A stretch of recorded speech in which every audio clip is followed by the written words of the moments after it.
आता या सगळ्या विभागांमध्ये विविध कौशल्यांवर आधारित प्रश्न विचारले जातात, ज्यातून तुमची गुणवत्ता किंवा या विषयाची समज तपासली जाते. आता आपण ही कृतीपत्रिका म्हणजेच प्रश्नपत्रिका पाहू आणि समजून घेऊ. पहिल्या विभागाचा उद्देश हा विद्यार्थ्यांच्या प्राथमिक संस्कृत ज्ञानाची चाचणी घेणं हा आहे. या विभागात मुख्यत्वे चित्रांची नावं ओळखणं, संख्या अक्षरात लिहिणं, वेळेचा आणि समयाच्या तक्त्यात मेळ घालणं यासारख्या मूलभूत कौशल्यांवरती इथे भर दिला जातो.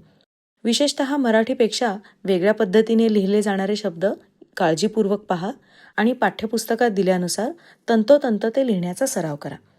आता बघा, या विभागात 3 प्रश्न आहेत आणि 3ही आवश्यक आहेत. पण या प्रश्नांमध्ये उपप्रश्नांचे विकल्प उपलब्ध आहेत.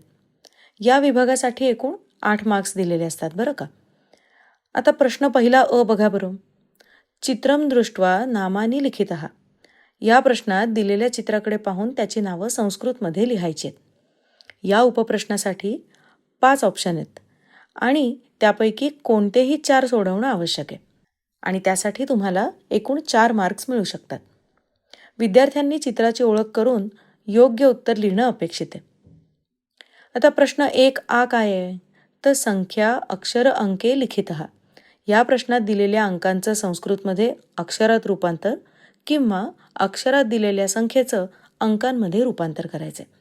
उदाहरणार्थ 1 ते 100 किंवा पुढील संख्या दिलेल्या असू शकतात आणि त्यांना संस्कृत शब्दांमध्ये लिहायचे किंवा त्यांना जर अक्षरात लिहिलं असेल तर त्यांना अंकात लिहायचे.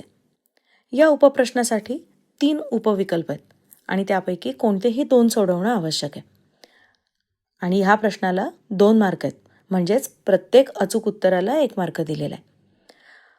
प्रश्न 1 आहे, समय स्तंभ मेलन कुरुतः. या प्रश्नात आकड्यांनी दर्शवलेल्या वेळा आहेत आणि शब्दांनी दर्शवलेल्या घड्याळाच्या वेळा आहेत. याचा या तक्त्यामध्ये योग्य मेळ घालायचा आहे. या प्रश्नासाठी 4 ऑप्शन्स आहेत, म्हणजे उपविकल्प आहेत आणि त्यासाठी 2 मार्क दिलेले आहेत. प्रत्येक अचूक जोडीला अर्धा मार्क दिलाय. कळलं ना?